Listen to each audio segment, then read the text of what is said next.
औज़ुबिल्लाहिमिनश्शैतानिर्रजीम बिस्मिल्लाहिर्रहमानिर्रहीम। अस्सलाम वालेकुम दोस्तों, आज जो केस स्टडी है हमारी वो section 118 of negotiable instrument act 1881 के हवाले से है, जिसमें ये प्रजम्पशन है कि negotiable instrument is made, drawn, accepted और एंडोर्स फॉर कंसिडरेशन के जो नेगोशिएबल इंस्ट्रूमेंट है, चेक है, बिल्स ऑफ एक्सचेंज है, प्रॉमिसरी नोट है, these are the negotiable instruments. Although ये किसी कंसिडरेशन के लिए दिए जाते हैं, वैसे नहीं किसी को दिए जाते। Although this presumption is rebuttable presumption, yet the onus is on the person denying consideration to allege and prove the same. उनका जनाब इसकी रिबटल भी है, इसको रिबट किया जा सकता है कि जो ड्रा हुआ है, किसी के हवाले किया है, इंडोर्स किया है चेक, तो ये इसे रिबर्ट भी किया जा सकता है। और रिबर्ट करने के लिए डेफिनेटली लॉजिकल तरीके से बात करनी होगी कि इसमें मामलात जो हैं वो किस नहज तक पहुंचते हैं। तो हमारे सामने केस स्टडी के तौर पर जो एक क्वेश्चन है उसमें हम देखते हैं कि ये 2022 LHC 4412 ये केस है जनाब, सुप्रीम कोर्ट ऑफ पाकिस्तान का लेटेस्ट फैसला है। इसमें जो फैक्ट्स हैं वो ये हैं कि the respondent plaintiff instituted a suit for recovery on the basis of cheque against the petitioner defendant in which evidence of the petitioner was recorded. The petitioner moved an application for comparison of handwriting upon the suit check, which was dismissed by the learned trial court. Agreed from the same, the petitioner filed the civil revision. तो जनाब मामला ये है कि उन्होंने कहा जनाब मेरे चेक किए जाएं कि मेरे सिग्नेचर दुरुस्त हैं या नहीं हैं।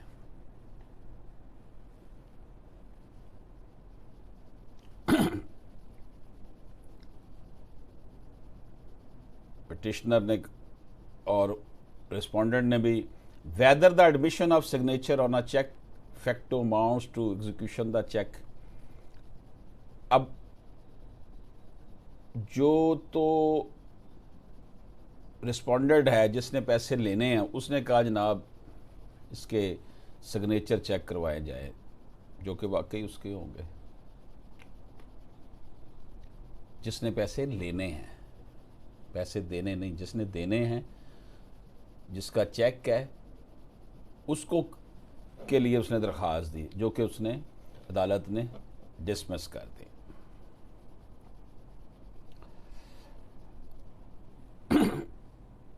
अब जो इशू पैदा हुआ दोस्तों वो ये था कि admission of signature on cheque जो हैं, क्या वो इस बात की दलालत करते हैं कि ये चेक एग्जीक्यूट भी किया गया है, चेक दिया भी गया है। Section 118 of negotiable instrument act 1881 brings out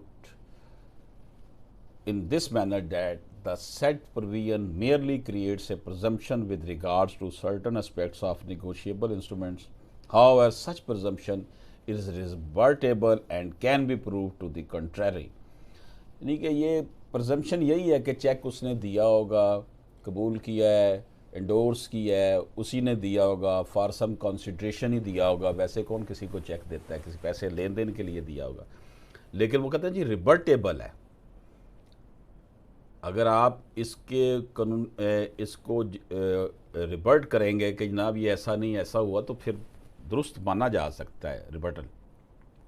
this also implies that mere admission of signature does not amount to admission of execution and the latter stands on a different pedestal from the farmer.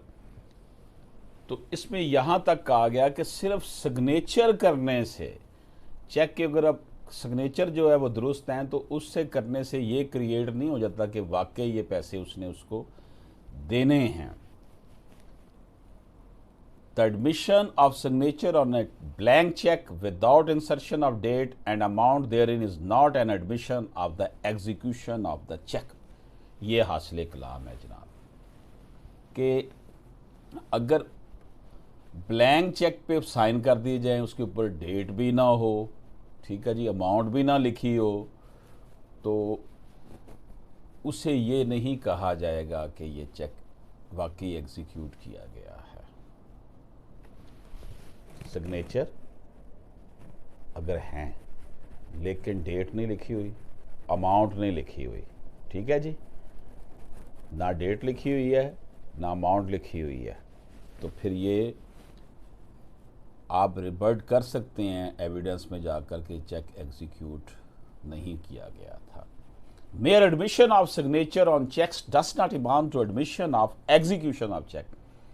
सिर्फ signature को माना जाना कि signature मान लेते जी वाकई उसी के हैं, उसका मतलब ये नहीं है चेक एग्जीक्यूट किया गया है।